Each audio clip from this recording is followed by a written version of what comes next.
Hello, and thank you for joining me on today's video blog. I'm Stephen Pilkington with the Path Home team of Compass Real Estate.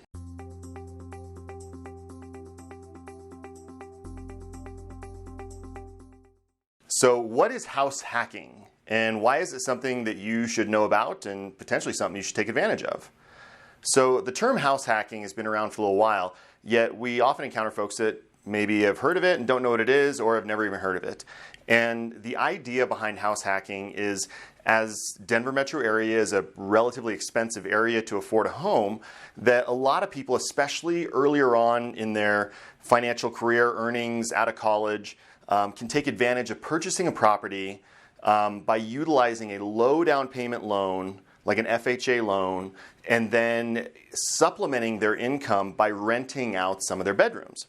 And when it's done correctly, let's say, for example, a college student graduates, gets their first job, they save up enough money for their 3.5% down payment, and they're able to afford, let's say, a $400,000 property that's a 4-bedroom property.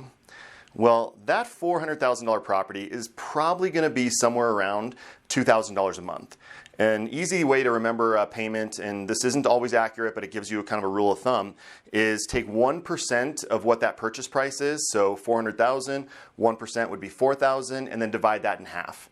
And that's usually about what the amount of your monthly payment's going to be. Or for every $10,000 borrowed, it's about $50 a month. So going back to that example, let's say they bought a $400,000 property and it's 4 bedrooms.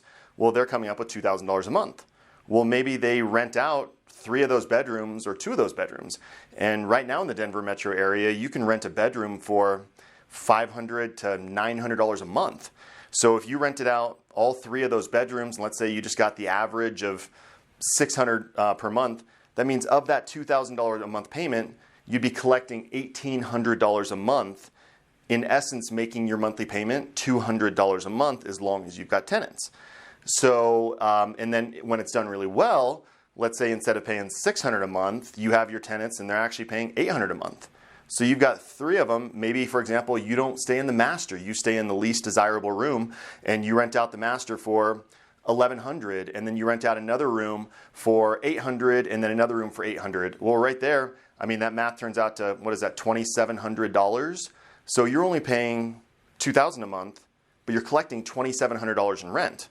So, and then what can happen is people stay, if you stay consistent and you keep your lifestyle below your earnings level, then you'll be able to save up, and as you're paying down that mortgage, you can only have one FHA loan at a time, and so you can refinance the home that you're renting out. Let's say you've lived there for a 1.5 or 2 years renting it to other people, and then you refinance to put a traditional loan on it. Now you can use or traditional meaning conventional, now you can use your FHA to purchase another property and do the same 3.5% down, get a new renter in the room that you're vacating, or just rent the entire property out to somebody who wants to rent all of it. And then you can start again with your next property. And when done correctly, we've had clients that end up accumulating 10, 15 units because then they start also looking into multifamilies by the time they're in their early mid-30s. And they did it all by utilizing this house hacking formula and by renting out some of those properties or some of those bedrooms. And it works really, really well, or it did anyway, with multi-unit properties. So you can get an FHA loan on up to a 4-unit property. So you might get 4 2-bedroom, 2-bath units. Those are a little hard to come by right now in the Denver metro area, but just know that that's another option. So I hope you've gotten some value out of today's video blog. I hope you should start considering house hacking, whether it's for you, whether you have, let's say, adult child who's going to college and they're working so they can help qualify. Let's say you've got an adult child who just graduated college. Let's say you've got a niece or a nephew and you want to invest with them, but they can't afford to do it, and then you help put up the down payment as part of an FHA loan and to help them get that property. So there's a lot of ways you can take advantage of that. If you have additional questions about it, please let us know. We'd be happy to help you with that. And until the next time, I hope you're staying healthy out there, staying safe, and everything's going great in your life, and I look forward to seeing you on the next video blog.